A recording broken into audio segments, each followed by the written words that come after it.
Hi, I recently watched The Last Man on Earth, the 1964 adaptation of Richard Matheson's book uh, I Am Legend, which has more famously been adapted in 1971 as The Omega Man with Charlton Heston, and more recently under its original title with Will Smith.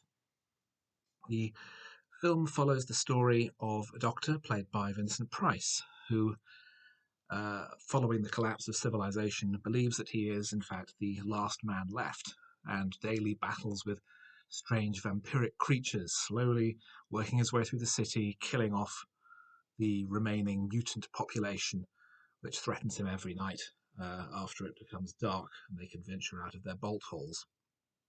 However, he soon discovers that he is not only not the only survivor, but he has become a menace to those who have managed to withstand the plague and is becoming a monster in his own right. Um, it's an awkward film. It's relatively short. It's relatively concise, but it doesn't have the strength that the 1970s version had, which I think is the most successful.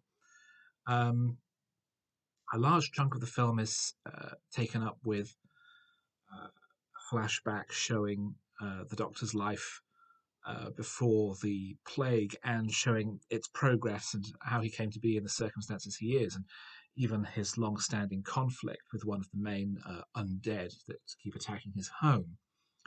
Um, but it slows the film down a great deal, and it doesn't give it the pace and energy that a story like this needs.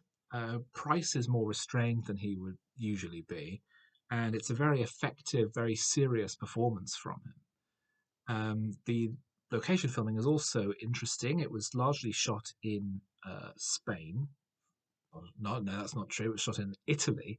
So the metropolitan city scenes are actually filmed around the more modern parts of Rome, representing an unnamed American city. So it gives it an unusual feel and tone to see this European city standing in for somewhere in America and not looking obviously European.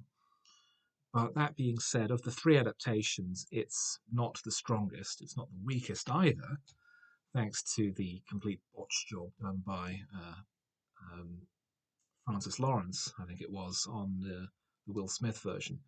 The Omega Man remains the definitive version, a very strong adaptation of the original work. This is an attempt at doing something on a tight budget with a good leading actor, leaning more into the horror rather than the action. It has its strong points, it has its merits, but ultimately it's fairly unsatisfying.